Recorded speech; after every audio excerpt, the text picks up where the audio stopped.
일단은 부동산 정책 어떤 변화가 있는지 그걸 좀 짚어주시죠. 일단 저나 아니면 시장에서나 그러니까 중요한 게 왜 이렇게 급하냐, 뭐 조금만 시간을 줘라 이런 말씀 많이 하셨죠. 급하다 그랬어요. 이광수. 그러니까 우리가 현재의 상황 파악을 좀 할 필요가 있었다는 거죠. 네. 그런 측면에서 제가 두 가지를 여러분한테 보여드리고 싶은데 첫 번째는 서울의 아파트 가격의 주간 상승률 그래프입니다. 이 그래프는 주간으로 지금 아파트 가격이 얼마나 올랐냐면 0.4%씩이 막 오르고 있었다고요. 일부 지역은요 주간에 1%가 올라요. 와. 그러면 한 달에 몇 프로가 오른 거면 4%요. 폭등. 그러면 연간으로 해서 48%가 오른다는 얘기예요. 와, 이거는 큰일 났어요. 그러니까 이대로 났으면, 그러니까 이재명 대통령께서도 국회에서 정확히 뭐라고 하십니까? 경제는 뭐다? 타이밍. 그렇죠. 그렇지. 그렇죠. 이 상황이었는데 다음 장을 보시면 더 놀라운 일은 집을 갖고 있는 사람들이 엄청나게 안 팔아요. 아, 오를 거라는 기대감. 그러니까 이거는 이제 이게 쉽게 말해서 폭등 각이었다고요. 뭔가를 하지 않으면 지금 예를 들어서 이재명 정부가 23일 지났는데 그 시기가 중요한 게 아니라 뭔가를 하지 않으면 네. 이제 대한민국 부동산 시장은 걷잡을 수 없이. 네, 참고로 이게 세로축이 매도 물량입니다. 그렇죠. 급격히 매도 물량이 줄어든다는 것은 어. 집 갖고 있는 사람들이 야 이거 집 오른다라는 기대감을 갖고 있다라는 겁니다. 그렇습니다. 그러다 보니까 이게 살려는 사람들은 많고 그다음에 팔려는 사람들은 줄으니까 집값이 어떻게 폭등 안 할 수 있겠습니까? 그렇죠. 네. 그런 것들이 이제 지표에서 나타나고 있었는데 네. 사실 조금 저는 두려웠어요. 저 잠도 잘 못 잤거든요. 진짜 그러셨어요. 진짜요. 아, 진짜야. 네. 그런데 사실 오늘 좀 놀랐다. 와. 정책을 보고 두 가지 측면에서 놀랐는데. 자, 어떤 정책이 나왔습니까? 첫 번째는 현실을 명확하게 인지하고 있어요. 어떻게? 현재 왜 대한민국에 이렇게 서울의 집값이 오르는지 원인 파악을 명확하게 하고 있어요. 어떻게 하고 있습니까? 그러니까 지금 집값이 오르는 거는 대출이 쉽게 말해서 빚이 증가해서 오르고 있거든요. 네. 근데 각종 여러 가지 대출들. 예를 들어서 막 전세 어떤 상황이냐면 1주택자가 전세자금 대출을 받아서 집을 삽니다. 이거 이해가 되세요? 1주택자가 주택이 있는 사람이 또? 전세 대출을 받을 수 있어요. 이러면서 대출이 방만하게 운영되고 지금 매일 2천억에서 3천억 이상씩 대출이 증가하면서 부동산 시장의 유동성이 쏟아내고 있었다고요. 이 현실을 명확하게 알고 있다. 일단 첫 번째 놀란 게. 네. 두 번째는 뭐냐면 원인에 대해서 항상 그 말씀을 하셨거든. 오른다는 거는 문제 제기는 여야 할 것 없이 다 해요. 네. 그런데 우리 이광수 소장님이 항상 그랬거든. 지금은 대출 규제를 완화하기 때문에 너나 나나 다 집 사니까 집값 오르는 거고 개발을 완화시켜 주니까 오른다는 기대감에 또 오른다고 했거든. 네. 근데 이거를 갖다가 국민의힘도 이 집값 오른다고 막 화를 내. 근데 그 원인을 뭐라고 하냐? 아파트 빨리 더 안 짓기 때문에 오른다고 얘기를 해. 그래서 빨리 더 아파트 짓게끔 하라고 얘기를 한다고. 그렇게 원인을 아예 다르게 분석을 한다고. 그러면 큰일 난다는 걸 항상 지적을 했다는 거예요. 맞죠? 그러니까 맞습니다. 네. 그러니까 정확히 말씀하셨는데 최용님이 경제에서 뭔가 대책을 만들고 정책을 만들 때 중요한 건 첫 번째는 원인 파악을 제대로 하는 거예요. 네. 예전에 집값이 오르면 뭐라고 얘기하냐면 1인 가구가 증가해서 집값이 오른대요. 이게 말이 됩니까? 1인 가구가 증가해서 강남 아파트 가격이 올라요? 1인 가구가 거기 사는 사람 거의 없죠. 없죠. 어떻게 삽니까? 네. 최영님 빼고는. 카운터 하나 훅 들어오네요. 예. 자, 그래서 모든 경제 정책은 핵심이에요. 뭐냐면 지금의 한국의 경제가 안 좋은 건 내수가 안 좋았다. 네. 그렇기 때문에 명확하게 얘기하잖아요. 그렇습니다. 내수 경제. 네. 이게 중요했는데 저는 그렇지. 그게 우려감이 있었다고요. 왜냐하면 자꾸 딴소리를 하니까. 그런데 이번 정책을 보면서 정확히 원인 파악을 했다는 게 저는 놀랍다. 두 번째는 정책을 발표해서 거기에 맞는 정책을 발표하는데 그 정책이 진짜로 시장에 영향을 미치려면 두 가지 성격을 갖고 있어야 됩니다. 첫 번째는 뭐냐면 예상치 못한 시점이어야 돼요. 네. 그리고 과거에 없던 새로운 정책이어야 돼요. 그래야 먹혀요. 그렇지. 누구나 예상하고 야 그렇게 할 거야 라고 하는 정책은 먹힐 수가 없어요. 미리 반영돼 있어. 근데 오늘 정책은 놀랍습니다. 일단 내일부터 바로 시행이에요. 바로 시행. 전격적인 항상 속도를 말씀하셨잖아. 속도. 타이밍이야. 그래 속도. 아니 이거는 근데 저는 놀랐어요. 놀랐어. 내일은 은행도 안 열어. 왜 내일부터지? 속도에. 근데 자꾸 이거 저희 보고 이거 방송 안 보신 분이 호들갑 떠지 말라는데 이광수가 얼마나 난리친지 알아. 이건 속도라고 지금 해야 돼서 내가 얘기하는 거라고. 그래 내가 거기서 아이고 2주 됐다 2주. 너 입 찢어버린다고 나한테 2주 얘기하지 말라고 지금 당장 지금 1분 1초가 급하다고 말씀하셨잖아. 그렇죠. 그런 측면에서 좋아. 이제 내일부터 바로 시행입니다. 내일부터. 그리고 두 번째 이제 정책 말씀드리겠지만 과거에 없던 거예요. 좋아요. 그러니까 이거는 지금 특히 서울의 부동산 시장, 대한민국 부동산 시장을 굉장히 빠르게 안정시킬 거예요. 좋습니다. 네.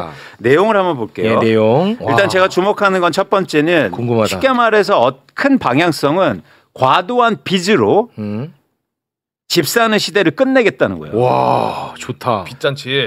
두 번째는 한국의 부동산 시장을 실제로 집을 필요한 사람들을 위한 시장으로 조성하겠다는 그럼 실수요자 위주로 가야지. 이 큰 방향성으로 일단 첫 번째 나온 정책은 대출과 관련된 정책입니다. 대출. 그래서 이제 첫 번째는 가계대출 총량을 관리하겠다는 건데 네. 제가 이걸 관심 있게 보는 건 뭐냐면 같이 보실게요. 네. 자, 보통 그동안의 방향성은 빚을 즉 대출을 일으키는 사람들을 규제했어요.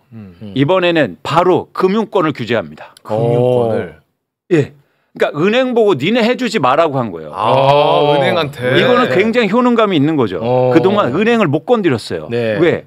엄청나게 큰 사실 이익 집단이잖아요. 그렇죠. 이게 힘들단 말이에요. 맞아.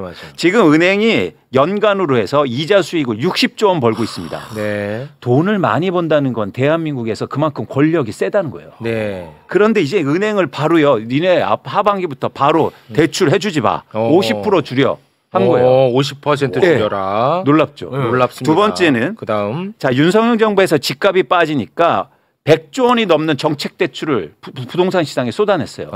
그게 대표적으로 디딤돌 대출, 버팀목, 보금자리론 이런 것들이었는데 네. 사실 이 정책 대출을 줄이겠다는 거예요.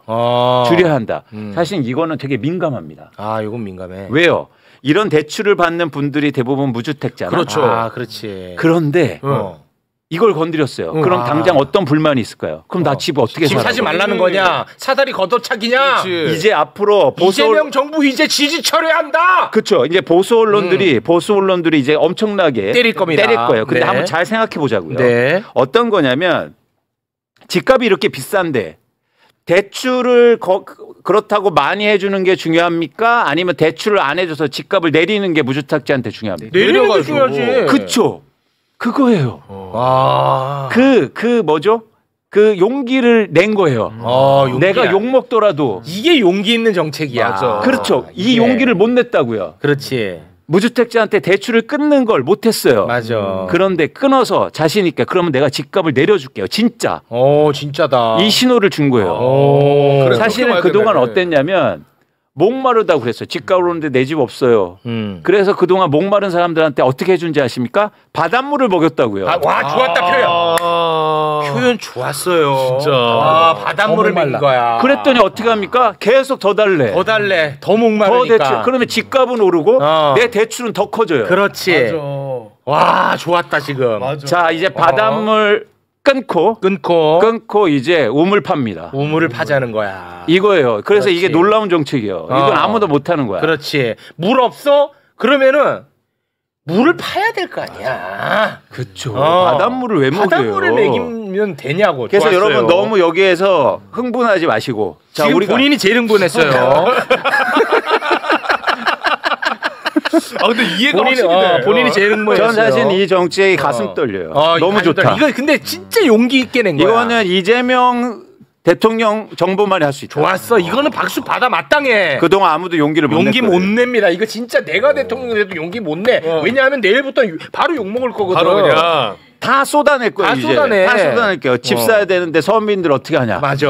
사다리 걷어차리라고. 서민들한테 중요한 건 대출을 많이 해주는 게 아니라 그렇지. 부동산 시장을 안정시키는 거예요. 안정화시키는 거야. 그게 본질이잖아요. 그렇습니다. 네. 두 번째. 자 봐라. 내일부터 보도 어떻게 나오는지 너 봐봐. 벌써 나와요. 서민들 뒤통수 맞았다로 나올 거야. 내가 헤드라인 뽑아줄게. 알았지? 그 다음에 바로 이어서 양극화 심화. 돈 없는 사람은 집 못 사고 이제 돈 있는 사람만 집 산다. 양극화. 찾아봐. 무조건 그렇게 갈 겁니다. 내일부터.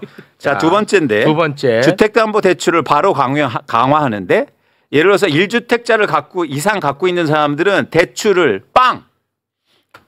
야 이거 우리가 얼마나 강조했어. 그쵸. 집 있는 사람한테 왜 대출을 또 해주냐 이거야. 그렇지. 와. 아 근데 이거는 그냥 뭐 10% 20% 아니고 그냥 빵. 좋아. 이거 보여주세요. 와. 놀랍지 않습니까? 진짜지. 그냥 빵이야. 진짜 빵 맞지. 저 빵은요. 빵은 진짜 용감한 거예요. 그래 잘했다. 이거 잘했다. 진짜 잘했다. 그냥 진짜 이게 잘했어. 놀랄만한 거예요. 와. 놀랄만하죠. 그 다음에 와 잘했다. 은행들이 엄청 꼼수를 썼어요. 뭐냐면 대출 제한을 하니까 대출 만기를 늘려버려. 50년 만기 이렇게. 맞아. 그렇지. 그래서 그런 평생 빚에 허덕여. 그러니까요. 50년 동안 갚아야 돼요. 그럼 제가 갚으면요. 지금 대출 받으면 100살에 갚아야 돼. 100살까지. 그럼 100살 갚는 게 중요한 게 아니라 쓸 돈이 없어서 내수가 안 돌아 또. 맞습니다. 예. 그래서 이번에 그냥 야 30년 와, 그거 안 돼. 너는 그 이상은 안 된다. 그 이상 안 돼. 네. 와. 이런 저는 결단하고 과감성이 너무 좋아요. 자 다음 장. 자 다음 장 갑니다. 지금 어떻게 했냐면 아까 말씀드린 것처럼 1주택자도 전세담보대출 받아서 전세금으로 집 사고 대출 받아서 이런 형태들이 엄청 많았다고요. 이제 진짜 전세로 사는 사람만 대출 받아. 나머지는 전세 대출 안 돼. 이것도 끊어버렸어요. 와 잘했다. 이제 갭 투자 같은 거 이제 안 됩니다. 그렇죠. 어떤 식이었냐면 예를 들어서 내가 전세 살아요. 그래서 내 돈으로 살고 있는데 집값 오른다 그러니까 이걸로 대출 받아서 그 전세 대출로 다른 데 집을 사요.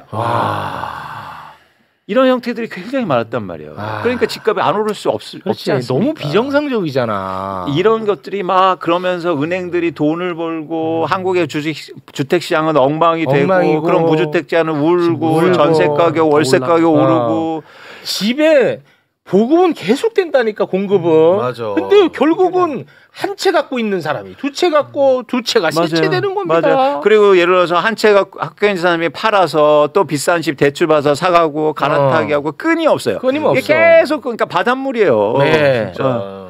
그리고 또 하나 놀라운 게 이 새로운 정책인데. 너무 좋은데. 자 주담배 주택담보대출 좋아요. 주담대. 6억 원에서 그냥 끝. 더 이상은 안 돼. 그게 무슨 말이에요?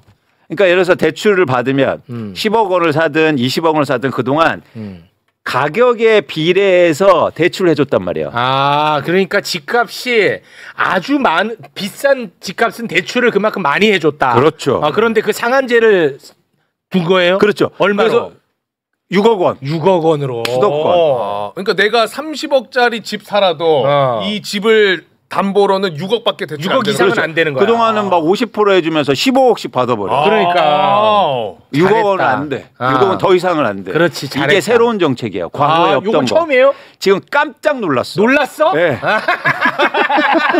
많이 놀랬나 봐. 부동산 시장 놀랬어? 지금 보수 경제지들 깜짝 놀랐어. 많이 놀랬구나. 이게 놀랬구나. 이게 좋아요. 이게 좋아. 네, 그래야 정책의 효과가 제대로 날 수 있는 거예요. 제가 볼 때 대한민국 부동산 시장 안정될 수 있고 사실 이게 더 놀라운 게 첫 번째라는 거예요.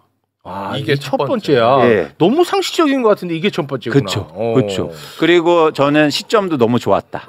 시점도 좋았다. 시점이 좋아. 그러면 만약에 이거를 예고를 미리 하고 예측이 됐으면은 아까 우리가 본 그래프보다 집을 갑자기 또 파는 사람이 많아졌겠네. 맞아요. 그렇거나 막 집을 미리 막 사거나. 미리 사. 그러니까 예를 들어서 안 된다니까 지금 막 열흘 동안 엄청 대출 받는 거지. 이런 부작용이 있는데 사실 이번은 정광석화까지. 옛날에 김영삼 때 금융실면제 이런 금융실면제로 가는 거야. 좋았다 이거. 그리고 그래서 이제 마지막으로 제가 말씀드리고 싶은 건 이제 다음 스텝이 중요하잖아요. 네. 그래서 제가 제안 드리고 싶은 게 있어요. 제안. 재미 들렸습니다. 본인이 무슨 뭐 대통령입니다. 자 제안 또 들어갑니다. 그러니까 지난번에 제가 말씀드린 게 대출 규제 필요하다. 이번에 나왔죠. 속도 빨리 해야 된다. 자, 이번에 나왔죠. 두 번째. 어쨌든 대통령께서 어떤 말씀하시냐면 세금으로 집값 잡지 않겠다고 말했어요. 말씀하셨어요. 네. 좋습니다. 그런데 우리가 세금으로 교정할 게 있어요. 뭐예요? 뭐냐면 대한민국의 부동산 세금이 공정하고 공평하지 않아요. 부동산 세금이. 네. 왜요? 공정한 세금 체계가 구축돼야 된다. 이거는 집값을 잡는다는 얘기하고 다른 거예요. 이거 공정의 문제예요. 예를 들어서 제가 예를 들어 볼게요. 네. 최근에 서울 성동구에 24평 아파트입니다. 24평. 크지 않아요. 24평 아파트를 13억 7천만 원에 매각했어요. 13억이 매각. 그런데 3년 전에 이 집이 15억 5천만 원에 산 집이에요. 그래서 3년 동안 7억 2천만 원의 수익을 냈습니다. 15억에 샀다면서요? 15억에 샀는데. 아니 11억 5천. 11억. 아 진짜. 죄송합니다. 다시. 다시. 24억 아파트를 다시. 자, 24평 아파트. 24평 아파트를. 24억 아닙니다. 24평 아파트를 언제? 자, 3년 전에 11억 5천에 샀어. 11억 5천에 근데 샀어. 최근에 18억 7천만 원에 팔았어요. 18억 7천. 왜 이렇게 갑자기 내가 와서 둘 다 흥분했어 지금. 자, 조금 24억 아니고. 진정하시고. 다시 한다. 다시 처음부터 24평 아파트인데 24평 아파트인데 3년 전에 11억 5천만 원에 샀어요. 3년이 지나서 어제 8억 7천에 팔았어요. 8억 7천에 팔았어요. 근데 이거 살 때 대출을 50% 받아서 내 돈은 5억 7천만 원 들어갔어. 네. 살 때. 근데 5억 7천만 원 그래서 수익이 얼마 났냐면 3년 동안 7억 2천만 원 났어요. 네, 7억 2천. 그래서 내 돈 대비해서 수익률은 125%예요. 그런데 네. 이분이 팔아서 다른 데 갈아타게 했어. 네. 그런데 놀랄만하게 3년 동안 수익이 7억 2천만 원 냈는데 양도세 소득세가 8천만 원 나옵니다. 네. 그렇죠. 11% 세금을 내요. 네. 11%. 이게 왜 이런 말씀을 드리냐면 우리나라에서 똑같이 이렇게 최영님이 여기 일해서 3년 동안 7억을 벌잖아요. 그러면 20% 이상을 내야 돼요. 세금을. 네. 아, 내 몸을 움직여갖고 노동을 해서 번 돈은 세금을 더 내? 네. 가만히 앉아갖고 누워서 집에 누워갖고 코딱지하고 하면은 집값 오르는 거는 세금을 덜 내? 공정하지 않죠. 공정하지 않은 게 아니라 나는 지금부터 집회 나갈라오. 갑자기 인민군이 와, 나 지금부터 집회 나갈라오. 공정하지 않죠. 무슨 일 아닙니다. 누가 대한민국에서 뭐가 유행이냐면요. 회사 그만두고 그냥 부동산 투자하러 다니는 게 유행이에요. 그거는 그렇지. 건강한 사회 아닙니다. 저는 세금으로 집값 잡으라는 말 하지 않겠습니다. 네. 대신 공평하고 공정한 세금 체제는 이루어져야 돼요. 그렇지. 대한민국의 부동산 세금이 너무 낮아요. 그러네. 진짜 그러네. 그러다 보니까 계속 팔고 이익 봐서 또 부동산 사고 또 부동산 투자하고 있단 말이에요. 이거는 교정돼야 된다. 이 노동의 가치를 인정하지 않는 사회야. 어떻게 보니? 나는 이거 처음 알았네. 이런 사회인지. 대한민국 계속 그래왔어요. 이거는 개혁해야 됩니다. 와. 네. 그래서 세금으로 집값을 잡겠다는 게 아니라 그렇지. 공평한 과세가 이루어져야 과세 된다. 하자는 거지. 아니면 근로소득세를 낮춰주든지. 그래 맞아. 그럼 또 재정이 어려워지니까 뭐 내가 그것까지 좋습니다. 모르겠는데 그럼 솔직하게 말하면 노동에 붙는 세금보다 부동산에 붙는 세금이 솔직하게 말하면 더 높아야지. 그렇죠. 근데 오히려 더 낮아? 그렇습니다. 이거를 그냥 지켜만 보고 있었다? 예. 이광수 나가. 보고 싶지도 않아. 이거를 지켜만 봐왔어 여태. 보고 싶지도 않아. 와 이거는 말이 안 되지 않나 진짜? 그렇죠. 일단 이거 필요합니다. 이게 이제는 우리가 논의돼야 될 가장 중요한 문제예요. 대한민국에서. 와 중요한 부분이네. 사실은 이게 해결되면 누가 부동산 투자하려고 투기하려고 그렇게 막 나서겠습니까? 할 사람은 하라 그러고. 할 사람은 해요. 그냥 놔둬도. 놔둬. 대신 세금 내야죠. 세금 내면 일하는 되고. 만큼. 그럼. 예. 예. 예. 그래서 이게 지금 저는 과세가 뭐 이게 뭐 징벌적 과세 뭐 이런 걸 얘기하는 징벌이 아니잖아. 그러면 징벌적 노동이냐? 무슨 그런 말을 좋아요 하고 그 있어. 표현. 아니 뭐 만담이야 뭐야? 그 표현 좋아. 짜고 온 거야 뭐야? 징벌적 노동이냐? 저 20년 징벌적 과세라고 얘기하는 사람 할 때마다 맞대응을 가져야 돼. 그러면 징벌적 노동이냐? 너무 좋다. 이걸로 가져. 역시. 강제징용이냐? 이거 가져야지. 무슨 말인지 알겠죠? 그럼 강제 노동이냐? 뭐하냐? 둘이 뭐하냐? 사실 웃을 일 아닙니다. 사실- 웃지 마세요. 뭘 보고 웃어요? 사실 제가 오늘 너무 좋아요. 너무 좋아. 솔직히 저는 말은 못했지만 솔직히 좋아. 좀 실망했었거든. 그동안에. 왜냐? 자, 이광수가 누굽니까? 이광수는 솔직히 매불쇼에서 행여나 정치적인 얘기할 때 본인이 정치적으로 느껴질까봐 굉장히 조심했던 사람. 왜냐? 본인은 경제에 대한 이야기를 하고 싶어. 예. 근데 행여나 나를 정치적으로 누군가가 볼까봐 조심했던 사람이야. 근데 지난번 대선 국면에 자기 얼굴을 딱 드러내고 무대에 올라서 이재명 후보를 지지 선언을 했어. 엄청난 결단이었어. 네. 그런데 이 부동산이 폭등하면서 이걸 보면서 와 이거 이대로 가면 이 정부 끝난다 해서 너무나 화가 났던 거야. 솔직히 실망했잖아. 말 못했죠. 말 못했지. 근데 또 하나 있어요. 제가 아시잖아요. 제가 회사도 그만두고 이 바닥에 나선 게 가장 큰 목적이 있었다고요. 네. 대한민국 부동산 시장의 정말 안정. 그래서 제가 매물쇼도 다 계속 얘기하고 한 거예요. 네, 맞아. 제가 왜 억대 연봉 받다가 왜 나와서 이렇게 돈도 못 벌고 있겠습니까? 그런데 진짜 좋은 세상이 열린 거잖아요. 근데 그렇지. 아무것도 안 하는 거야. 그렇지. 그때마다 내가 옆에서 야 2주 됐다 2주 닥쳐 이렇게 한 거야. 2주가 중요한 게 아니라 지금 폭등하고 있는데. 그렇지. 네, 근데 그리고 나는 이건 하나 얘기하고 싶어요. 지금 뭐요? 댓글에 지난번부터 이광수 너가 부동산 내려간다고 했잖아. 네가 뭘 알아? 지금 다 틀렸잖아 하는데 맞아요.